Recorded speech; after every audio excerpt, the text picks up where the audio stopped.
देखिए, नगर निगम का चुनाव सर पर है। वार्ड नंबर 13 में इस समय मौजूद हैं और फरीदाबाद के पूर्व लोकप्रिय मेयर रहे श्री अशोक अरोड़ा जी, उनके सुपुत्र भारत अशोक अरोड़ा जी वार्ड नंबर 13 से चुनावी मैदान में हैं और कांग्रेस के वरिष्ठ नेता भी हैं। सर, आपसे पहला सवाल तो यह है कि टिकट पर चुनाव लड़ेंगे या बिना टिकट के? बिना टिकट के चुनाव लड़ूंगा जी, क्योंकि मेरे पास आज समय का अभाव है।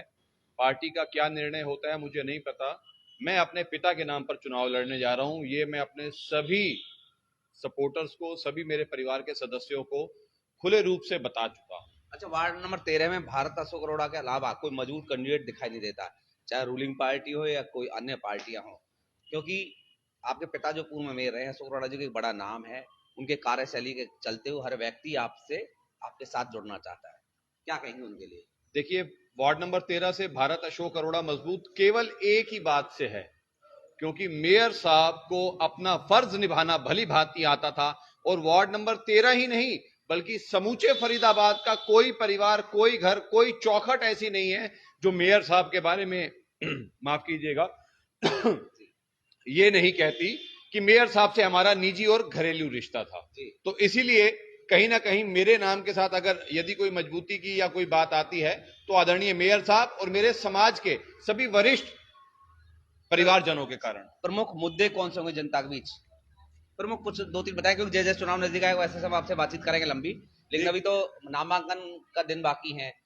बिल्कुल आप सही कह रहे हैं। प्रमुख मुद्दे, विधानसभा चुनाव के बाद मौजूदा सरकार के प्रतिनिधियों ने एक बात कही कि हम 100 दिन में ये करेंगे। उन्होंने करके दिखाया। तो मैं याद दिलाता हूं उन्होंने क्या करके दिखाया। पहले के जो शिलान्यास रात के अंधेरे में हुए थे, टूटी हुई दीवारें जो कि दोबारा से पार्कों की चिनाई नहीं करवाई गई, उन्हीं के ऊपर लीपा पोथी करके वो लाल पत्थर लगा दिया गया। ये उपलब्धि है उनकी 100 दिन के अंदर की। पार्कों के सौंदर्यकरण की बात हुई, सौंदर्यकरण में 5 आदमियों की कमेटी बना दी बातों के लिए। विकास कितने हुए, ये केवल पार्षद चुनाव तक हैं जी। केवल और केवल ये इतनी सरगर्मियां आप देख रहे हैं क्योंकि हरियाणा का चुनाव उन्होंने जीता और दिल्ली का चुनाव उन्होंने जीता।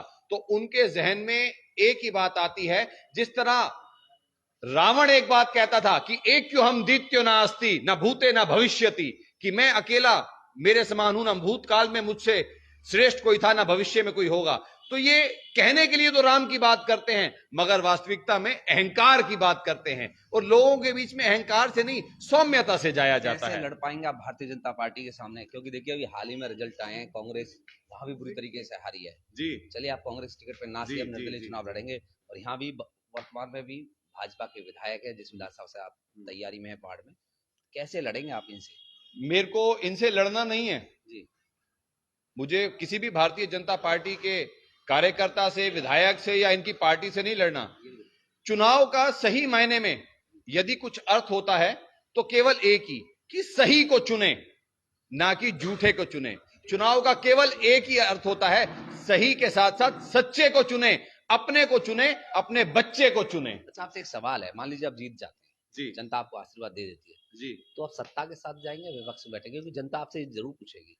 बहुत सुंदर बात कही है आपने। तो इसका एक बहुत छोटा सा मैं आपको बीते दिनों की बात याद दिलाता हूं। मैं कल भी विपक्ष में था और 2 साल पहले या 2 साल से पहले, 4 साल की पहले की बात कर लो, लगातार मेयर साहब के नाम और मेहनत के कारण हमारे काम होते रहे हैं। और सिस्टम से काम करवाने की जो एक कला कह सकते हैं, या एक सिस्टम के साथ हमारे जो पारिवारिक रिश्ते कह सकते हैं, वो आदरणीय मेयर साहब की ही देन है कि बिना ताकत के होते हुए भी, ताकत थी तो केवल मेयर साहब के नाम की और समाज की, लोगों के काम करवा के। नामांकन कब करेंगे और कैसे करेंगे? शक्ति प्रदर्शन करके करेंगे? नहीं, सामान्य तौर पर जाएंगे? बिल्कुल सामान्य तौर पर अपने परिवार के, अपने बुजुर्गों के। जी सर, बिल्कुल आप आइए इधर। मैं अपने बड़ों के साथ, इनके आशीर्वाद के साथ ही नामांकन करूंगा और बिल्कुल सौम्य तरीके से करूंगा, क्योंकि शक्ति प्रदर्शन का समय मेरे पास बिल्कुल भी नहीं है। आदरणीय मेयर साहब की पहली बरसी यानी कि सालाना 17 फरवरी 2025 को है, दिन सोमवार है। आज हम 11 तारीख में विनोद जी खड़े हैं और चुनाव तो बिन मौसम बरसात पड़े हैं। मेयर साहब का सालाना पहले से डिसाइडेड है। चुनाव महत्व कम रखते हैं, पहले मेरे पिता के यश की बात आती है तो मैं अपने पिता के यश के लिए आगे बढ़ूंगा। और रही बात शक्ति प्रदर्शन की, तो समय अनुसार समाज देखेगा मेरी शक्ति मैं नहीं हूं, मेयर साहब का नाम और मेरे समाज के लोग हैं, मेरे बड़े वार्ड के लोगों से कुछ कहना चाहिए? एक ही बात कहूंगा, आप ही के परिवार का हूं, आपका अपना बच्चा हूं, बेटा हूं।